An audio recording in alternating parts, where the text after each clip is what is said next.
আমাদের বক্তব্যের মধ্যে যে কথা আমরা বলে আসছি সে একই কথা বলেছি আমরা, যে সংস্কার তো অবশ্যই করতে হবে। আমরা তো সংস্কারের কথা সবার আগে বলেছি, সেই সংস্কারটা অবশ্যই করতে হবে, কিন্তু সেই সংস্কারটা যত দ্রুত করা যায়। আমরা যেটা বলেছি, আমরা মূলত যে নির্বাচন কেন্দ্রিক যে বিষয়গুলো আছে সেগুলো করে ফেলা এবং তার দ্রুত ইলেকশন করা এবং একটা পার্লামেন্টের মাধ্যমে বাকি বিষয়গুলোকে আপনার করতে হবে। এটা চলমান প্রক্রিয়া, সেই বিষয়গুলো আমরা বলে এসেছি। জাতিসংঘ মহাসচিবের রিপ্লাই কি ছিল, উনি কি বলছেন? কে জাতিসংঘ মহাসচিব আপনার? না, উনি এই ব্যাপারে কোনো কমেন্ট করেন। আপত্তির ব্যাপারে আসলে এই গোল টেবিলটার উদ্যোক্তা আমি ঠিক বুঝিনি আর কি, কারা আয়োজন।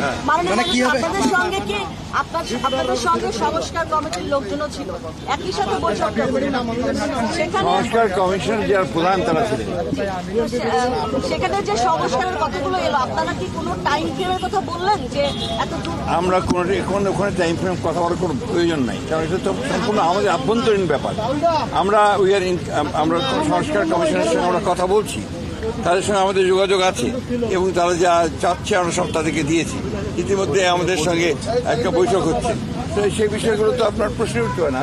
জাতিসংঘের মহাসচিবকে আমরা আপনার টাইম ফ্রেমটা দিতে যাবো। স্যার, এই বৈঠকের উদ্যোক্তা বা আয়োজক আসলে কারা ছিল?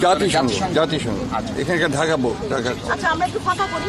তাহলে স্যার আমরা বলতে পারি যে আপনারা আগের কথাতেই বলেছেন যে সংস্কার চলমান প্রক্রিয়া, সেখানে নির্বাচনটি অতি দ্রুত সম্ভব কিনা বা সেই প্রক্রিয়া কেমন হবে? সেটাই জাতিসংঘের তরফ থেকে বলা হয়েছে এটা বাংলাদেশের অভ্যন্তরীণ ব্যাপার, আপনারা বসে রিফর্মস কি নেবেন সেটা ঠিক করেন এবং ইলেকশন যা হবে তা বাংলাদেশের মানুষ সেটাই।